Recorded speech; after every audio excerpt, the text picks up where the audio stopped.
Welcome back to Fireside Chat, episode 7. This time we're going to cover the Lake County Liners. This team was ranked 7th by the owners. They were ranked 11th overall in the power rankings based on last year's statistics, and we'll go into why there. But this team finished 19-2 in the regular season last year before ultimately losing in the semifinals to the eventual back-to-back champ Jaeger Corn Bombers. His team's led by Caleb Jonkman. He had a remarkable season last year, player of the year in the NWA scene. And he drafted James Hayworth with his first pick, 3rd overall. James, newcomer to the league last year. The second round pick, Justin Deckinga. Only played 2 games last year. And final pick, the first girl ever selected in any of our drafts, Samantha Gramala. She has already stated that she will not be playing this year. Caleb's going to ultimately have to release her and sign another player. And before I dive deep into the roster that he's got, like always, I give a bold statement. My bold statement for the Lake County Liners. A liner's a ship, right? And we've had the narwhals. We've had the surfers, the Hawaiians. We've done these ocean references. I'm getting out of that. So what do you think of when you think of liner? I don't know. Eyeliner, right? Caleb Jonkman is the eyeliner of the league. And let me get into why. There's 2 types of players. There's a Russell Westbrook and there's a LeBron James. Kevin Durant, James Harden, both left Russell Westbrook, both became better players.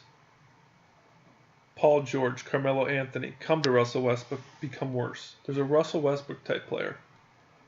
There's also a LeBron James type player. LeBron James type players elevate everybody around them. If Russell Westbrook gets taken off his team, that team still competes. If LeBron James gets taken off his team, that team's the worst placed team in the league, right? Caleb makes everybody on his team look better.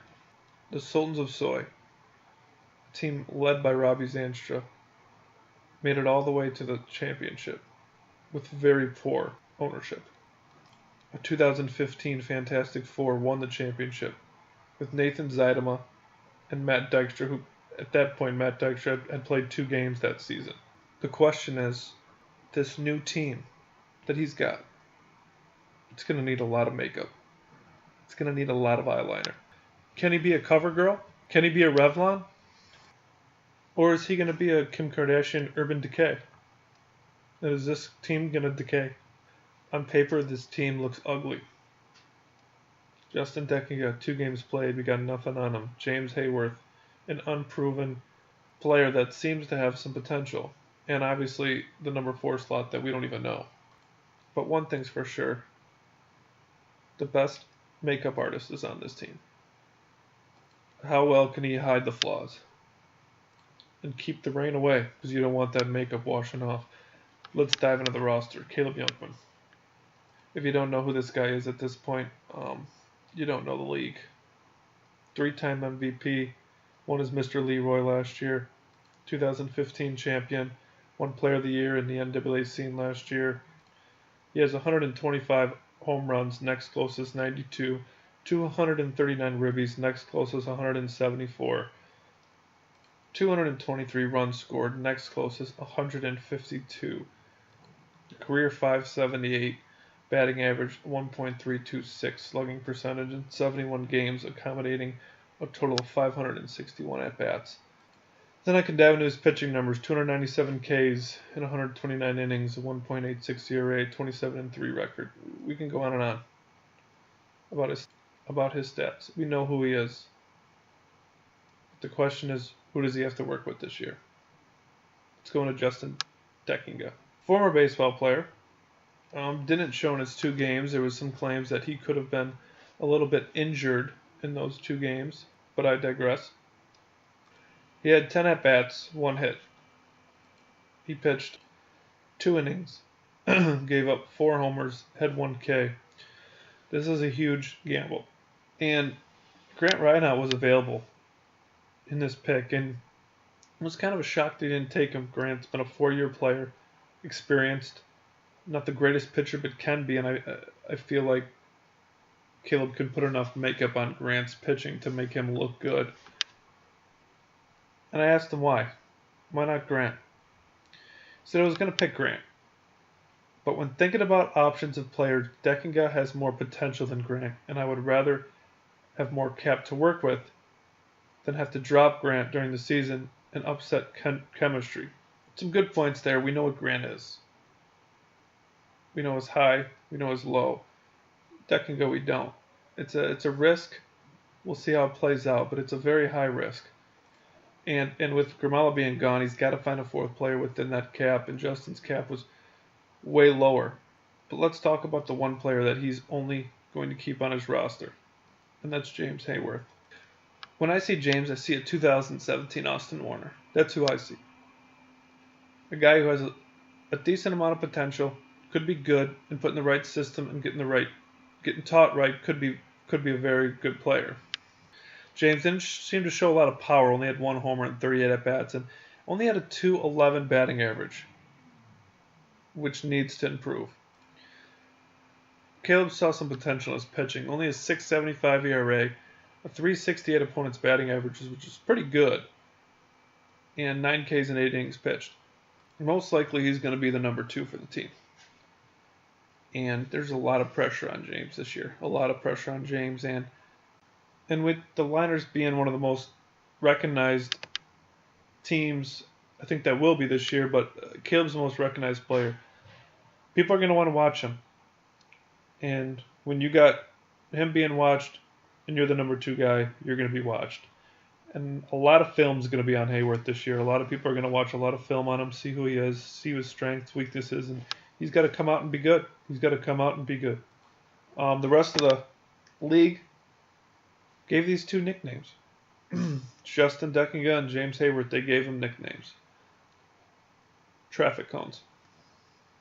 And potentially Caleb's 4th player, they dubbed them the traffic cones. And I asked Caleb, what do you think about it? How do you feel? What do you think about the name traffic cones? And he said, look, it's no secret. The players I drafted were low salary, but they have value to me. James, my free agent, have the potential to be above average. And if Justin can get to average, I really like where I'm at. Despite all this, yes, I'm going to have to carry a huge load for my team, being the only one with experience in this league. But if I could get 2 to 3 runs created or prevented from my team per game, we should be in a good spot. And I like what Caleb's saying there. It sounds good, but listen, Caleb's a competitor. And he could give me all this BS about how he's going to be patient and whatever happens this season, he's okay with. The dude's a competitor. And how he reacts to a string of a couple losses, if that happens, or players struggling, is going to be huge this year. He had Brett on his team in 2014. He had Kevin Vroeg on his team in 2015. He had Robbie Zanstra on his team in 2016. He had John Gibson on his team in 2017. Every single year, he's had a experienced stud on his team. And he doesn't have that this year. He doesn't have anybody to fall back to. And the real question will be, will it be a New York type situation with Carmelo Anthony, or will it be a LeBron James like situation his whole career? And that's what time will tell. He projected himself to go 13-7, gave himself a B+, and that blows my mind. Blows my mind. I had him going 8-12. I think they'll go about 4-8 in their first 12. James, Justin, they'll get the 4th player. They'll get the swing of things. They'll finish 4-4. That's where I think they'll be 8-12, going into the playoffs right there in the 7-8 slot. Maybe get death bracket, maybe not. But this is definitely going to be the most challenging year for Caleb. And from a viewing aspect, it's going to be great to see how he can propel an inexperienced, unproven team. And I think it's must watch every week. But unfortunately, they only get 4 games on TV. The other games we will hope to get on YouTube. But before we dive into those, I asked him which 3 teams he wants to play. Number 1, Narwhals. I want to show the Narwhals that they are noble. Obviously, him and Greg co-hosts on Going Corn, another show on this network, and a lot of questions with the Narwhals as well. Second, Clams. He wants to see how much Austin Gibson has improved. Austin was his selection last year, broke a leg, didn't get to see much of him. And Matt's his guy. And he wants to hit an absolute moonshot off Lauren Ashby on behalf of the league, whatever that means. We all knew they had a thing last year. I think they dated for 3 or 4 months, potentially. And I'm intrigued to see if Lauren does come this year. If they have an at-bat, what happens? What happens in that at-bat? And his last team he wants to play is the Sluggers. It's the most intriguing thing to him.